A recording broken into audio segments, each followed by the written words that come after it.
지난주에 이어서 오늘도 다시 한번 주여 주여 하는 자마다 다 천국에 못 들어간다 라는 말씀을 한 번 더 살피겠습니다. 너무 귀한 말씀이고 계속해서 묵상해도 모자랄 정도로 너무 소중한 말씀입니다. 우리는 듣기 싫어하지만 나는 여기에 포함되지 않을 것이라고 생각하면서 신앙생활을 하지만 그렇지 않습니다, 여러분. 다시 한 번 더 경중을 다해서 이 말씀을 들어야 합니다.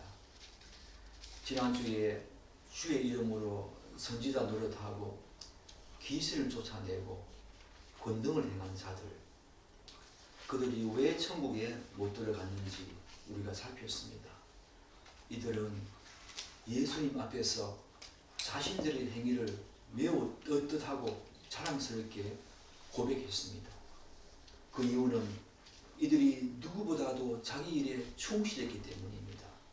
하나님에 대한 열정과 충성된 마음으로 주의 일을 감당했기 때문에 이들은 너무나도 담대하고 떳떳하고 자랑스럽게 자기가 행한 일을 고백했겠지요. 그런데 예수님께서는 최후의 심판대에서 이들을 모른다고 말씀하셨습니다. 그 이유가 무엇입니까?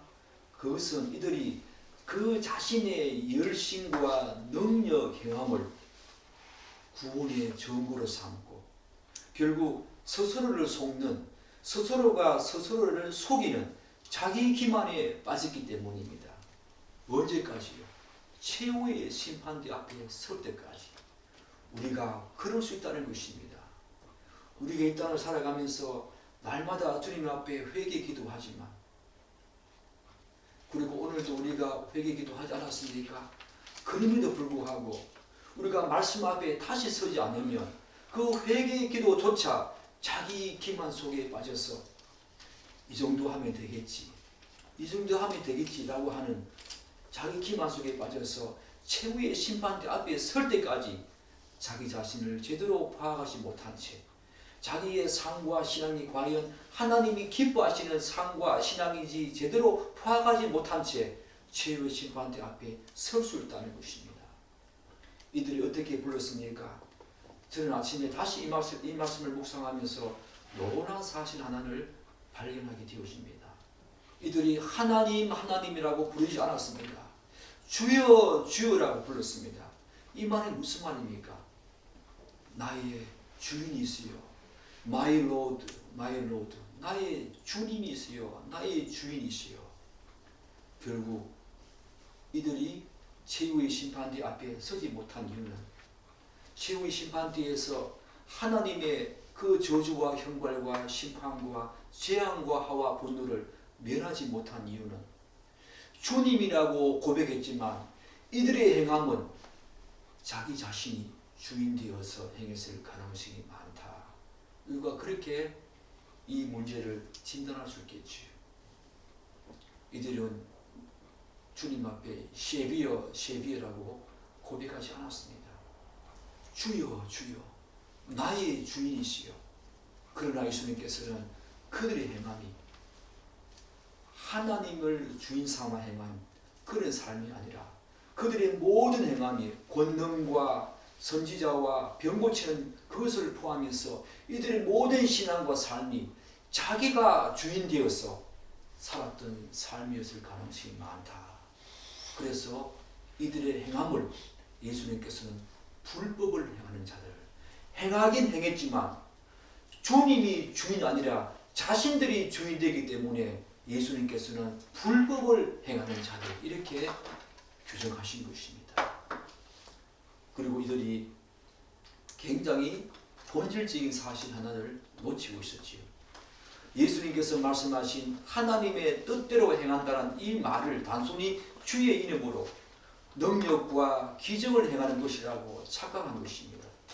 이들은 능력 행함과 체험을 구원의 근거로 삼고 확신하게 되는 그런 잘못을 저질렀습니다. 사실 예수를 믿는 모든 성도가 능력을 행하는 것은 아니지요. 특별한 체험을 하는 것은 아닙니다. 그것은 하나님께서 특정한 은혜를 주셔야만, 하나님의 특별한 은혜 가운데 있어야만 가능한 것이지요. 따라서 사실은 이들이 자신들의 능력 행함이 다른 사람들보다 어떻게 생각했습니까? 나는 하나님의 사랑을 더 받았다. 나는 하나님의 은혜를 더 많이 받았다. 나는 성령이 충만한 사람이다. 성령의 능력을 더 충만히 받은 결과로 나는 선지자 노릇했고 귀신 쫓아냈고 권능을 행했다라고 생각했겠지요. 결국 이런 오해가 이들로 하여금 이 땅에서 뿐만 아니라 마지막 최후의 심판대 앞에 설 때까지 스스로 구원을 확신하는 비극적인 자기 기만으로 이어진 것입니다.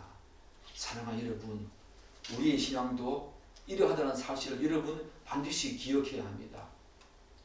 사실은 우리의 삶 모두가 자기 기만과 자기 교만으로 이루어질 때가 참 많이 있지요.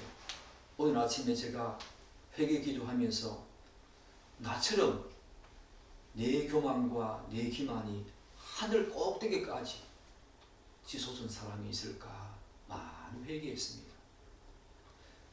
이들도 마찬가지였습니다. 이들은 최후의 심판대 앞에서 내가 너희를 도무지 알지 못한다라는 예수님의 청천벽력 같은 선언을 듣게 되었습니다. 그것은 이들에게 하늘이 무너지는 절망이자 처참한 결과였습니다. 그러므로 우리는 왜 이들이 능력과 기적을 구원의 확정으로 오해하게 되었는지 신중히 살펴야 합니다. 이는 단순히 그들만의 문제가 아니기 때문입니다. 오늘 우리 역시 충분히 빠질 수 있는 위험이기 때문에 더 신중히 살펴야 합니다. 그렇다면 왜 이들은 자신의 능력과 기적 행함을 구원의 확신으로 삼고 자기 기만으로 빠지게 되었을까? 저는 그 해답을, 가장 중요한 해답을 중생과 회심이라는 관점에서 이 지점을 이해하고자 합니다. 이들은 겉으로 보기에는 놀라운 능력과 기적을 행했으나 실상은 성령에 의해서 거듭난 자가 아니었을 수 있고 진정한 회심, 즉 회개와 믿음을 경험하지 않았을 가능성이 크다는 것입니다. 표면적으로는 분명히 신실한 모습과 삶의 변화가 드러난 것처럼 보였습니다. 왜 아니겠습니까? 이들이 능력 행했습니다. 때로는 병을 고치기도 했습니다. 때로는 우리가 체험하지 못하는 놀라운 체험을 했습니다. 그러니까 다른 사람이 보기에는, 또한 자신이 보기에는 자신이 얼마나 신실하고 또한 삶의 변화가 드러난 것처럼 보였겠습니까? 참된 신앙은 그러나 외형적인 모습만으로 평가할 수 없지요. 하나님께서는 그 사람의 마음을 보십니다. 동기를 보십니다. 보이지 않는 내면을 보시기 때문에 그것을 기준으로 판단해야 되지요. 그렇다면 이들의 회심이 참된 회심이 아니었다면, 거듭나지 못하고 참된 회심을 하지 못했기 때문에 최후의 심판대 앞에 설 때까지 자기 기만으로 자기 스스로를 속이는 어처구니 없는 처참한 현실로 나아가게 되었는데, 그렇다면 이들의 회심이 참된 회심이 아니었다면 과연 그 성격은, 그 회심의 성격은 어떤 것이었을까? 궁금하지 않습니까? 강조컨대 이들의 회심은 거짓 회심, 곧 진리의 말씀이 아닌 다른 동기나 이유 때문에 나타나는 회심이었거나 혹은 성경이 말하는 일시적인 회심이었을 가능성이 큽니다.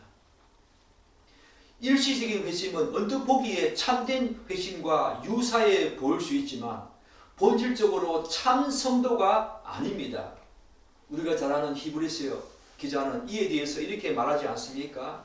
한 번 빛을 받고 하늘의 은사를 맛보고 성령에 참여한 바 되고 하나님의 선한 말씀과 내세의 능력을 맛보고도 타락한 자들은 다시 새롭게 하며 회개할 수 없다. 히브리서 6장은 우리에게 분명히 선포합니다. 히브리서가 언급하는 이들은 분명 하나님의 빛과 은사를 경험했습니다. 정말 놀라운 은사를 경험했습니다. 때로는 탁월한 영적 능력까지 체험했습니다. 하지만 그 체험과 능력이 곧 중생과 구원의 증거, 보증은 아니지 않습니까? 우리 눈에는 그런 사람들을 당연한 성도로 여깁니다. 하나님의 백성으로 여깁니다. 그렇게 단정하기 쉽지요. 그러나 성경은 단지 능력 행함이나 체험만으로 그 사람의 신앙을 확정하지 않습니다. 오늘날 많은 사람들이 이런 능력 행함과 예언, 은사를 가지고 체험을 가지고 구원을 확정하려고 그러고, 그리고 그런 신비한 모습을 보고 저 사람은 정말 하나님의 성도다, 하나님의 백성이다 라고 쉽게 단정하지만 성경은 절대로 그렇게 말하지 않습니다.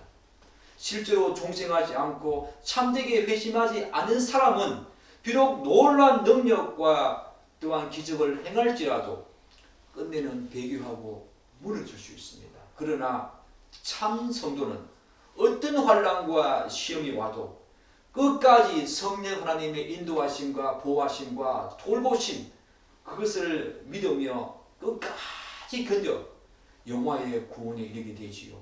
이것이 바로 성도의 아름다운 견인 아닙니까? 문제는 여기에 나와 있는 이 부류들의 사람들이 이들만의 문제가 아니라는 것입니다. 교회 역사 속에서 수많이 있어왔고 오늘 이 시대에도 이 교회 안에서도 참 성도처럼 보이지만 실상은 그렇지 않은 사람들이 적지 않다는 것입니다. 예수님께서는 이를 여러 가지 비유를 통해서 우리에게 권면하십니다. 예컨대 씨 뿌린 자의 비유, 양과 염소의 비유, 알곡과 가라지의 비유를 통해서 이런 사실들을 잘 보여주고 있지 않습니까? 이들 비유에서 거짓 회심자들이 공통적으로 보이는 특징이 있습니다. 모두 말씀을 듣고, 겉으로는 모두 말씀을 들었지만 그 말씀을 듣고 반응했다는 것. 그들이 말씀에서 외면한 자가 아니었습니다. 말씀에서 벗어난 자가 아니었습니다. 거짓 회심자들의 공통점이 뭐냐면 겉으로 모두 말씀을 듣고 나름대로 훌륭한 반응을 했다는 것입니다. 비유컨대 우리가 잘 알고 있는 마태복음 13장 돌밭에 말씀을 받은 사람, 어떤 사람이었습니까?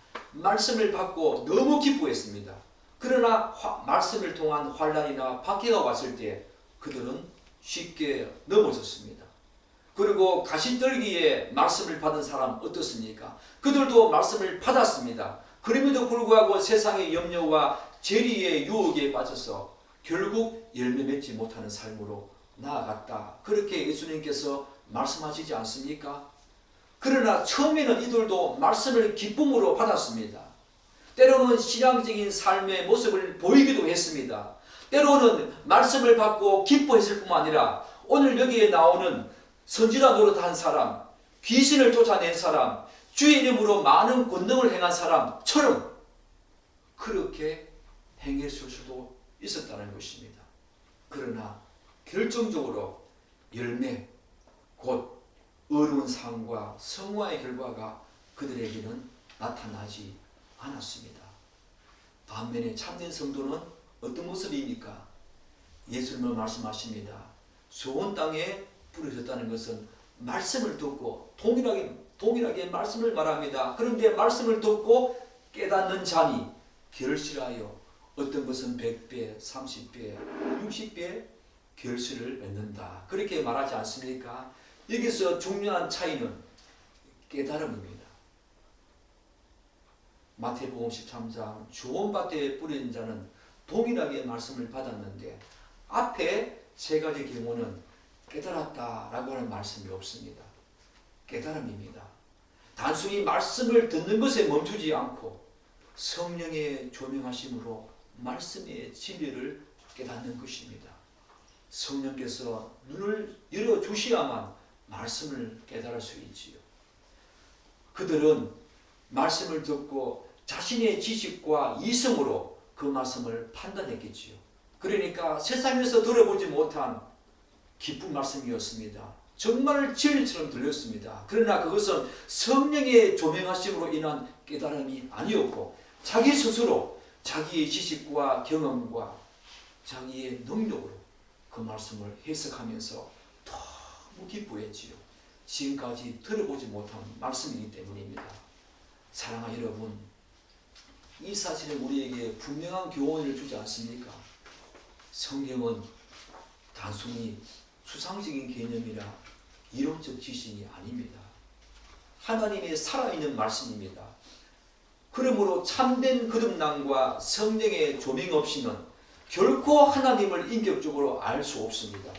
결국 좋은 밭에 뿌려진 씨앗은 말씀을 듣고 깨달아 삶으로 결실을 맺는 자들이지요. 이는 곧 성령의 역사와 하나님의 은혜로 가능하며 참된 성도의 삶의 본질입니다. 그렇지만 여기에 나오는 사람들은 근본적으로 중생하지 않았습니다. 진정한 회심에 이르지도 않았기 때문에 말씀으로 인한 고난과 근심, 세상의 염려와 유혹에 막혀서 하나님께서 원하시는 열매 맺는 삶으로 나아가지 못했습니다. 이들이 비록 기적을 행하고 선지자 노릇하고 주의 이름으로 귀신을 쫓아내긴 했지만 이들은 진심으로 중생한 자가 아니었고 회심한 자가 아니기 때문에 이들의 신앙과 삶에서는 열매가 없었습니다. 참된 성도에게 보이는 본질적인 삶의 열매가 없었습니다. 예수님께서 꾸짖으신 그 열매 없는 무화과 나무처럼 잎은 무성했지만 예수님께서 먹고자 했던 열매는 전혀 없었던 무화과 나무와 똑같은 상황으로 우리가 이해할 수 있지요.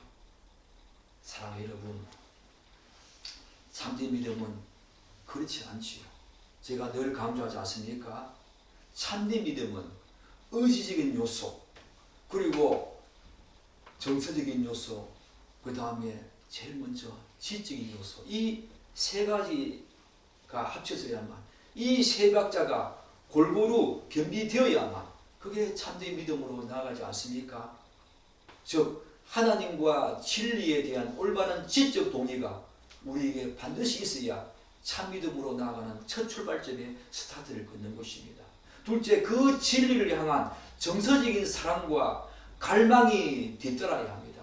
실은 마태복음 13장에 나오는 이 두 번째 사랑과 세 번째, 즉 돌밭과 가시떨기에 씨앗이, 말씀의 씨앗이 뿌려진 자는 바로 이 두 번째까지는 있었다는 것입니다. 하나님의 진리에 대한 올바른 지적 동의 있었습니다. 그리고 말씀을 듣고 기뻐했다는 것은 그 진리를 향한 정서적인 사랑과 갈망, 기쁨이 있었다는 것입니다. 그런데 마지막 세 번째가 그들에게 결핍되었습니다. 그게 뭡니까? 그것을 실제로 삶 속에서 진실로 따르고자 하는 강력한 의지적인 결단, 성경이 말하는 전인격적인 믿음이 바로 여기서 나오는데, 성령 하나님을 의지해서 끝까지 의지적인 결단과 판단과 또한 나름대로 그것을 나타내고자 하는, 삶으로 나타내고자 하는 그 결단이 이들에게 없었기 때문에 이들은 전인격적인 믿음이 아니라 가짜 믿음, 일시적인 회심을 통한 거짓 믿음, 그것을 소유한 자였지요. 거짓 믿음을 소유한 자도 충분히 능력 행합니다. 기적 행할 수 있습니다. 귀신 쫓아낼 수 있습니다. 이방 신들도 그렇게 하지 않습니까? 그러므로 우리는 지금 이 점에 다음과 같은 질문을 던져야 합니다. 저와 여러분에게 이런 질문을 던져야 합니다. 나는 진정으로 중생하며 회심한 자가 맞는가? 내가 지금 하고 있는 이 모든 일들은 무엇을 위한 것인가? 그 행위로 인해서 누구에게 유익이 되는가? 나에게 유익이 되는가? 하나님의 영광을 위한 것인가? 아니면 단순히 내 만족과 위로를 위한 것인가? 나의 행위가 과연 하나님의 이름을 높이는데 이바지하고 있는가? 성도들은 이런 질문을 날마다 던지면서 자기를 성찰하고 주님의 말씀 앞에 다시 서야 합니다. 이러한 맥락에서 또 하나의 중요한 질문이 이어집니다. 그렇다면 마지막으로 진정으로 중생하여 회심한 자들은 어떤 삶의 모습을 보이는가? 우리 마태복음 이 본문에 등장하는 사람들이 예수님께 정죄받은 이유는 이들이 지향한 삶의 최종적인 모습이 하나님의 뜻에 따른 것이 아니었다. 그렇게 우리가 말하지 않습니까? 예수님께서는 불법을 행하는 자들아, 하나님의 뜻대로 행하지 않은 자들을 불법을 행하는 자들이라고 규정하면서 이들의 모습이 그런 모습이었습니다. 사랑하는 여러분, 성경적인 관점에서 본다면 인간은 두 그룹밖에 없습니다. 하나는 그리스도를 믿지 않는 자인들, 곧 옛사람 속에 속한 인류이지요. 두 번째 부류는 예수 그리스도의 보혈로 전적으로 새롭게 된 인류, 곧 성도들입니다. 그런데 안타까운 사실은 이 새로운 인류가 된 성도들조차도 자신들의 정체성이 불분명하여서 제대로 인식하지 못하고 사는 경우가 많이 있다는 것입니다. 성도는 어떤 존재입니까? 우리 영준이가 기도한 것처럼 그리스도와 연합되어서 예수 그리스도의 십자가와 부활의 능력을 가지고 생명을 나누어 가진, 그분의 생명을 나누어 가진 전가받은 존재들입니다. 내적 변화를 통해서 하나님의 말씀에 자발적으로 순종하고 날마다 그분을 닮아가는 삶을 살아가는 존재들입니다. 이것이 바로 참 성도의 삶 아닙니까? 내가 기적을 행한다, 능력을 행한다, 특별한 은사를 행한다, 그것이 중요한 것이 아니라 우리가 돌아봐야 할 것은 참으로忠심하고 회심한 자들은 날마다 그것을 돌아봅니다. 내 안에 진정한 내적인 변화가 있는가? 그래서 하나님의 말씀에 자발적으로 순종하고 날마다 그분을 닮아가는 삶을 살아가는가? 이것이 바로 진정으로忠심하고 회심한 자들의 삶의 고백이고 그들의 기도 제목입니다. 그래서 웨스트민스터 소요리 문답 제1문은 이렇게 말하지 않습니까? 사람의 제일 목적은 하나님을 영화롭게 하고 그를 영원히 즐거워하는 것이다. 사랑하는 여러분, 여러분들은 하나님을 영원히 즐거워한다. 이 말이 여러분에게 어떤 어감으로, 어떤 뉘앙스로 들립니까? 하나님을 즐거워한다. 인간의 제일 목적은 하나님을 영화롭게 하고 그분을 즐거워한다. 여러분의 기도 속에서 하나님을 즐거워한다. 이 내용을 한번 찾아보십시오. 사람마다 다 다를 것입니다. 믿음의 경륜이, 믿음의 성장 정도에 따라서 하나님을 즐거워한다. 이 말의 의미는 전혀 다른 청의를 여러분에게 드러낼 것입니다. 하나님을 즐거워한다. 놀라운 말씀입니다. 참진리의 말씀입니다. 하나님을 즐거워한다. 이와 같은 이 성화, 바로 성도의 삶의 중심에는 언제나 하나님과 동행하는 삶이 있어야 되죠. 에녹처럼 평생 동안 하나님의 인격적인 만남과 친밀한 교제를 나누며 그분을 즐거워한 에녹처럼 참된 성도의 삶은 언제나 그 중심에 하나님, 그분의 말씀과 성품이 있습니다. 그리고 그분의 성품을 담고자 하고 그분과 동행하고자 하는 삶의 본질이 그들에게 있다는 것이요. 이와 같은 성화의 삶의 중요성은 구약의 광야 40년 여정을 다루는 민수기를 통해서도 잘 드러납니다. 저는 출애굽 사건이 칭의의 구원을 상징한다면 민수기는 성화의 구원을 상징한다. 그렇게 이해합니다. 또한 레위기는 성도가 어떻게 성화의 삶을 이루어갈 수 있는지를 거룩한 방식으로 제시하지요. 이 세 가지, 출애굽기는 칭의의 구원, 민수기는 성화의 구원, 그리고 레위기는 성화의 삶을 살아가는데 어떤 방식으로 살아가는 것이 거룩한 삶인가를 제시하는 위대한 책입니다. 그러므로 우리가 성도의 삶은 특별한 신비적 체험이나 기복적인 추구에 머물러서는 안 됩니다. 오직 복음에 뿌리 내린 삶, 곧 회개와 죄사함을 경험한 새 존재로서의 삶, 특별히 하나님의 말씀에 자유롭고 자발적으로 순종하는 삶이 반드시 있어야 한다는 겁니다. 이들은 그것들이 없었다는 것입니다. 칭의의 구원이 됨을 의미한다면 성화의 구원, 되어짐을 의미하지요. 그러므로 성도의 삶에는 이 두 가지 차원이 반드시 함께 나타나야 합니다. 성경은 죄사함 이후에 하나님과의 친밀한 교제와 사귐, 그것을 통한 성화의 삶을 굉장히 강조하죠. 그러나 오늘날 조국교회는 구원의 은혜를 너무나 강조하지만 성화의 삶과 하나님과의 친밀한 교제에 대해서는 소홀히 하는 경향이 있습니다.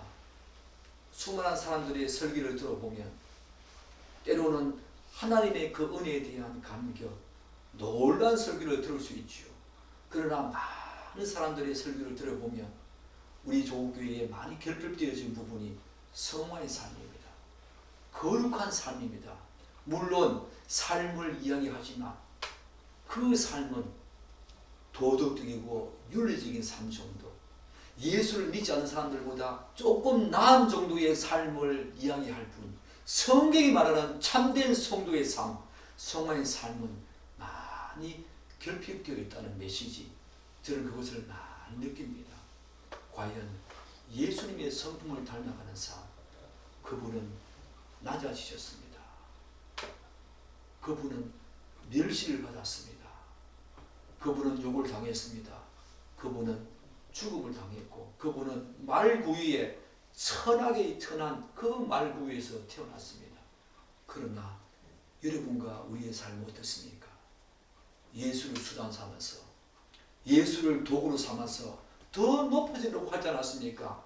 욕받고 박해받고 비난받고 판단받기보다는 다른 사람들에게 칭찬받고 잘 되려고 하지 않았습니까? 그것은 이방신들 섬기는 수준입니다. 예수를 섬기는 것은 그런 모습 아닙니다. 우리는 오히려 멸시받기를 좋아해야 되고 낮아지기를 좋아해야 되고 상석이 아니라 아래석에 앉기를 좋아해야 되고 다른 사람들보다 칭찬이 아니라 비난받기를 좋아해야 합니다. 성화의 삶은 그런 삶으로 반드시 나타납니다. 사랑하는 여러분, 우리가 이 점에 마지막으로 하나 더 짚어봐야 될 문제가 있습니다. 그것은 오늘 우리가 하나님 뜻대로 행한다라고 할 때 과연 이것이 교회 안에서 행하는 봉사, 활동, 직분 감당이 본문에서 말하는 이 하나님 뜻대로 행한다는 삶과 어떤 관련이 있는가? 저는 그것을 분명히 규정하고 싶고 살펴보아야 된다고 생각합니다. 많은 사람들은 교회 안의 봉사와 직분 수행이 곧 본문에서 말하는 행함이다, 하는 뜻대로 행한다, 그렇게 생각하며 그것으로 만족합니다. 그러나 예수님이 말씀하시는 행함은 그것을 넘어서지. 곧 교회 안에 봉사뿐만 아니라 우리의 삶의 전반에서 하나님의 말씀에 순종하며 거룩하고 빛된 삶을 살아감으로써 하나님의 성품을 닮아가는 것이 성화의 삶이고 하나님 뜻대로 행하는 삶입니다. 만약에 이런 삶의 변화와 거룩함이 없다면 아무리 교회 안에서 수많은 봉사와 직분을 수행하고 있다 하더라도 하나님 앞에서는 아무런 의미가 없습니다. 그것은 하나님 앞에 주님의 뜻대로 행한 것이 아니라는 것입니다. 오히려 자기 뜻대로 행한 것이다, 그렇게 주님께서 말씀하실 수 있다는 것입니다.